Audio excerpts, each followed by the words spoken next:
At the Summit County Transit Board meeting Wednesday morning, March 31st, Summit Stage bus drivers spoke during the public comment segment of the meeting to let the board members know the impact of the schedule and route changes on their lives. This is Jenny Coberly for the Summit County Citizens Voice, online at summitcountyvoice.com.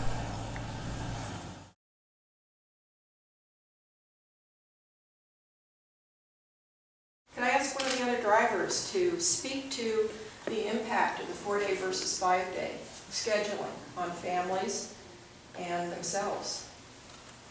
So it was a concession of past directors to have a 4-day work week. And that is something that has been implemented at the stage for almost 20 years. I've been there for 12, and there's always been a 4-day work week to support drivers being able to spend time at home with their families and things of that nature.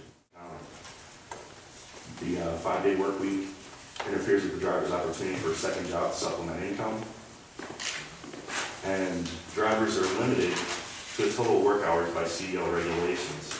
Now, most drivers will be forced to a 5-day work week, and the combination of CDL limits on the total hours worked and fewer available days to work a second job will complicate the efforts of drivers to find and hold a second job if needed.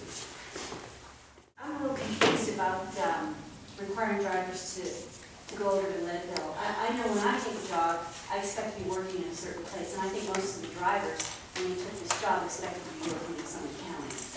And to impose on them now that they have to go over in Leadville in order to keep a position, I just don't understand that. Plus, put the costs on them. I believe the Leadville route is funded through grants and riders paying, and I don't understand why there isn't money in the budget to support the drivers going over there, the time it takes to go over there, and the cost of the vehicle expenses to go over there. Save costs, especially with the Leadville route. We put together a little information piece. We're carrying a handful of passengers.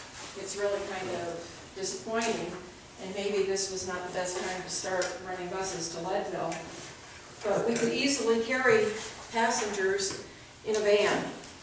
The driver could depart Frisco in a van, go to Leadville, pick up passengers, bring them back to the county, and then start their regular day running other shifts. They will still have their car here in the county. We wouldn't have to rent a garage in Leadville, and the cost of operating the vehicle would be significantly less. If I had the Leadville shift that starts a little after 7 and gets off around 7 at night, I would have to get up at 5 in the morning, drive past my place of business, not get paid to continue on to Leadville, make a 40-mile drive, which is 80 miles a day.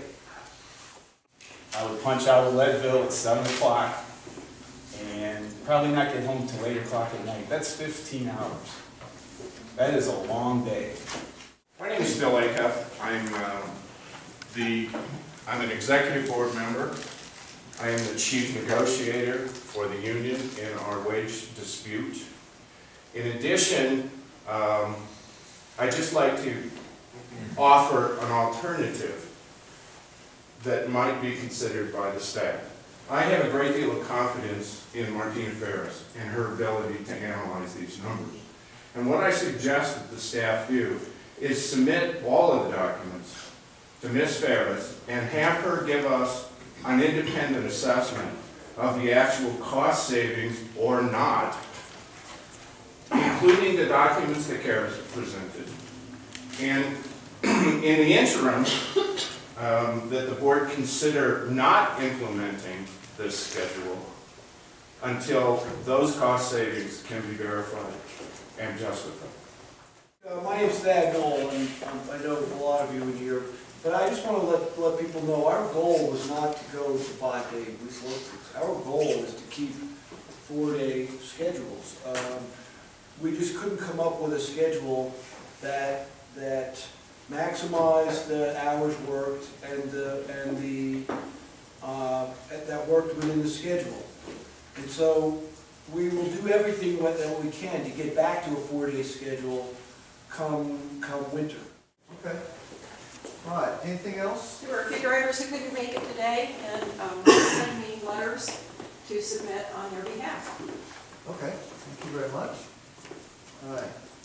Okay, well then unless there's something else, I'm gonna call the public comment period closed.